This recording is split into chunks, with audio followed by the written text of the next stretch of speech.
attacks on civilians, wherever they happen, they should be condemned, period. Whether they are in Israel or they are in Gaza or they are in Ukraine, attacks on civilians are unacceptable. And deliberate attacks on civilians are unacceptable. And so we do need to be very clear about this message.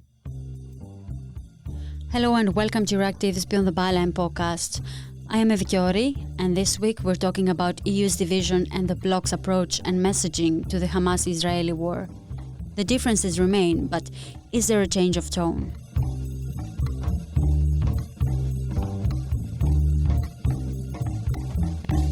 EU leaders held a virtual conference on Tuesday, 17th of October, to decide their common stance regarding the Hamas-Israeli war. After days of mixed messages, the union's leaders decided to get together and come up with a common strategy in an attempt for the bloc to be treated as a major geopolitical player in its own right. All this while more than 4,500 people from both sides have lost their lives and despair is in the air for both Palestinian and Israeli civilians. There was a widespread and repeated condemnation of Hamas' horrific 7th October assault on Israeli civilians near Gaza. The disarray has exposed old visions within the EU on the Middle East and underscored the severe limits of its influence in the region. And the division within the Union reached to the point where EU officials have sent mixed messages about sending aid to the Palestinians. The bloc is their biggest aid donor and provides around 10% of the Palestinian Authority's budget, but it has very little leverage over Israel.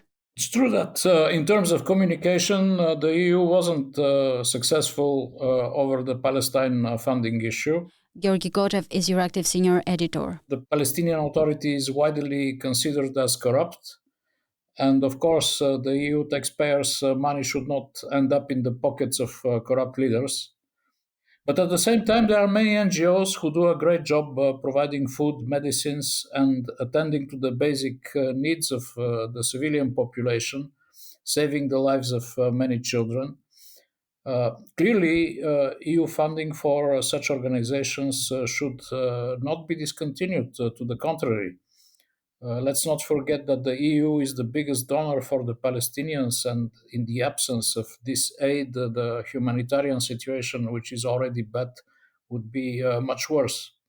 But as you say, some EU countries such as Germany and Austria are keener to follow the Israeli line and to cut aid so that, as they say, there would be no return to business as usual after the attacks. At the same time, there are countries such as Luxembourg, which are vocal as to avoiding humanitarian catastrophe in Gaza. And this is one of the reasons why the EU called an extraordinary summit online to come up with common positions how to move forward. So what was discussed and what was decided during the virtual meeting of EU leaders?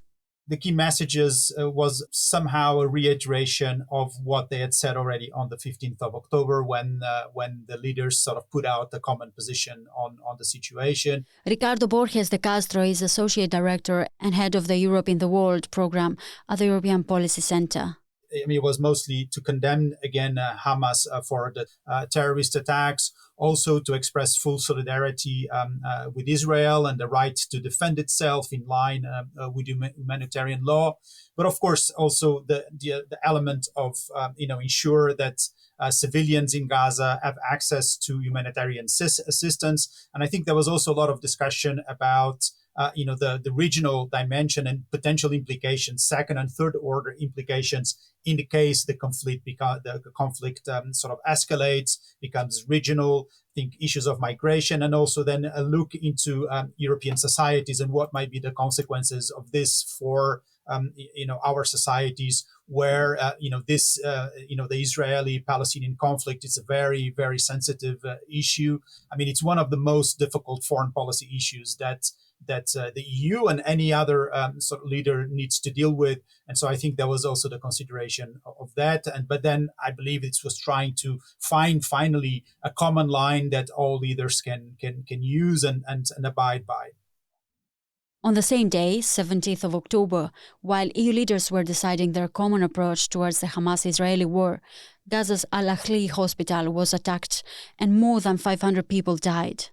The attack was characterized as unprecedented in scale by Richard Peppercorn, WHO representative for the West Bank and Gaza.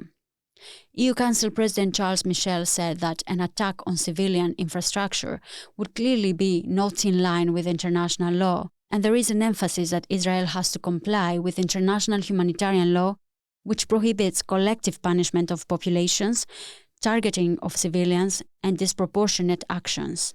I'm not an expert on international humanitarian law, so in terms of the legal sort of avenues of what would follow from something like this, what I would say is that an attack on civilians, as all leaders have also been saying, this is unacceptable. Israeli civilians or Palestinian civilians, this is not acceptable. What I think is that this attack, whether it was an accident or a misfired missile or an intent, I mean, if it was an intent attack, this is very serious and it's really a clear violation of international law. Even if this is not the case, the consequences of this is that it just makes the case for Israel much more difficult. Public opinion, as we have seen, has been from the 7th of October, which was very supportive, and people were in shock about what had happened there, very supportive of Israel. I think there's been on a downward trend, and I believe the consequence might be really an escalation of this conflict.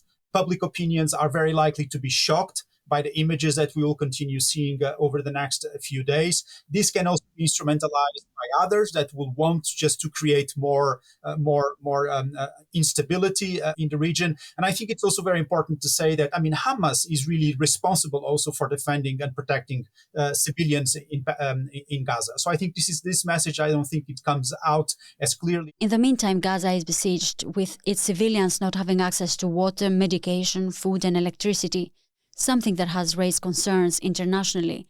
And now EU countries, officials and lawmakers have differed in their reaction to Israel's retaliatory military action against Gaza. The bloc's foreign policy chief, Josep Borrell, said on Wednesday, 18th of October, that suspending the water supply to a community under siege is contrary to international law, and we cannot accept that.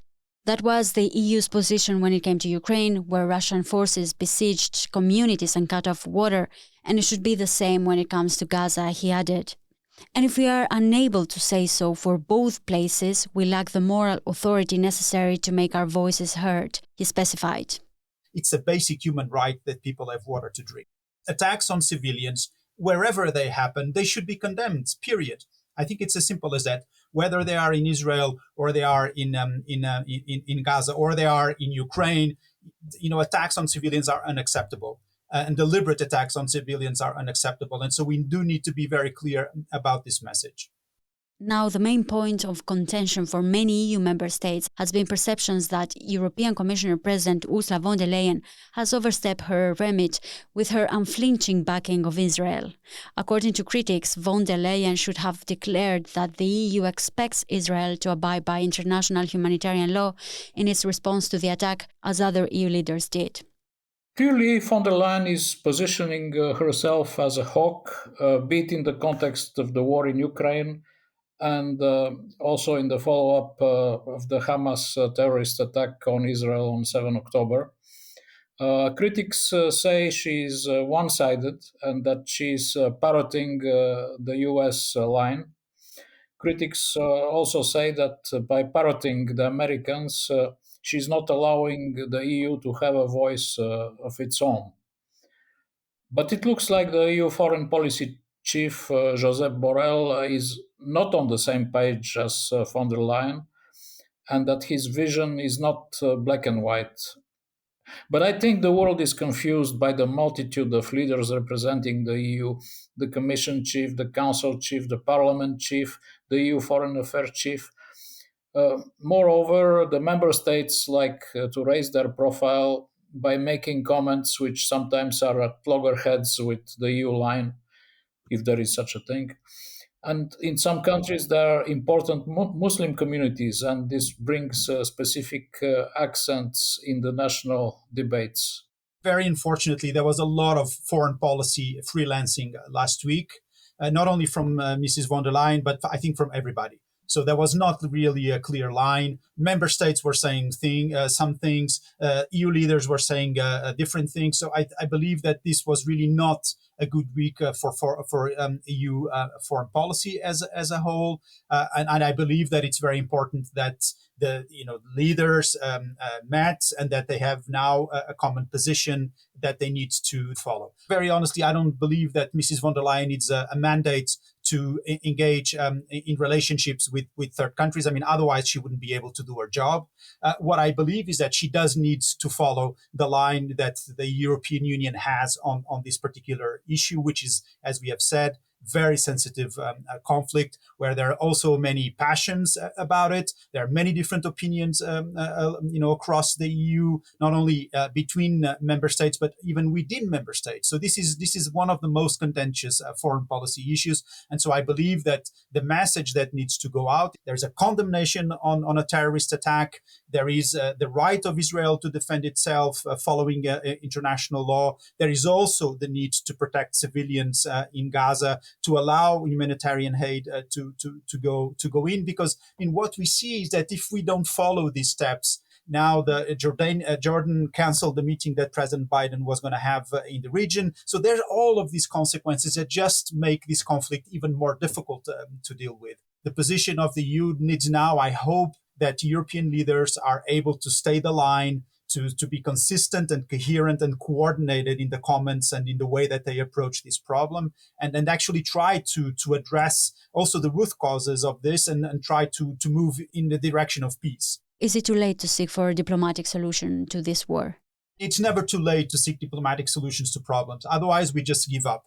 And I don't think that should be the position of the EU. I think the EU needs to now that it is sort of back more to a unified position whereby it is really sending clear messages to both sides of this conflict. I think it is, again, the moment, as I also argued, to relaunch the Middle East peace process, because the last thing that Europeans need now is also a regional conflict in the Middle East, very close to our, to us as well. We are already dealing with Russia's aggression on Ukraine, which we cannot also be distracted from that. So we are living in one of the most delicate geopolitical moments, I think, of European history. And I think everybody needs to also calm down, be very, reasonable and considerate in the comments and in the assessment of the situation that we're living in.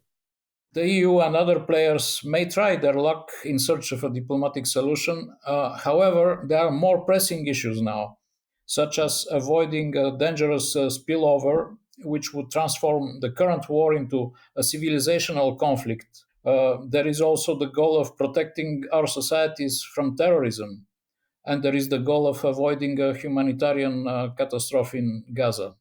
Now, the current situation is that more than 1.1 million Palestinians have to abandon their homes in Gaza. Where are these people going? If we look at the map, it's clear that the citizens of Gaza can escape only to Egypt. But Egypt made it clear that it will not open its border for such an exodus. We are speaking of the evacuation of 1.1 million people from the densely populated north of the Gaza Strip to the less populated southern part of the same Gaza Strip. So we are not speaking about the exodus to another country. By the way, many of these citizens of Gaza have already moved by their own means, and they will need massive humanitarian assistance. This assistance can arrive from the territory of Egypt. Apparently, there should be no obstacle with that. And the UN should definitely play a role. But let me mention that at least 11 UN staff members in Gaza have already been killed as collateral damage following Israeli airstrikes. Probably the UN Security Council must decide a bigger effort to support this internally displaced population.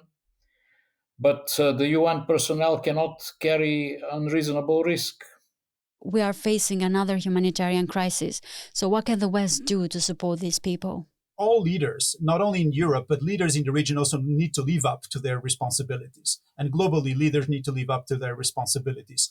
Protecting civilians is an obligation. And I believe also from Hamas, I repeat that. I mean, Hamas has the obligation to defend the citizens of the Palestinians in the Gaza Strip. So I think this is a regional, a global responsibility. It is, of course, what is really important to do is that there is given immediately access to humanitarian aid into the territory. This is the second war at the gates of Europe after Putin invaded Ukraine in February 2022. If one thing is clear about these two wars, it's that both are likely to last. And in the case of the war in Ukraine, the EU and NATO are clearly siding with the aggressed country against the aggressor. In the case of the war between Israel and Hamas, clearly Hamas are terrorists, but the plight of Palestinians cannot be ignored. It's in the interest of the EU, but also for the Palestinians and even for Israel to achieve a two-state solution and long-lasting peace between Israel and the Palestinians. Thank you very much. I am Evgiori, and this was Euractiv's Beyond the Byline podcast. Visit Euractiv to stay on top of the latest news, sign up to our podcast newsletter, and if you haven't subscribed to the podcast, you can do so on your favorite podcasting app. Thank you for tuning in, and until next week.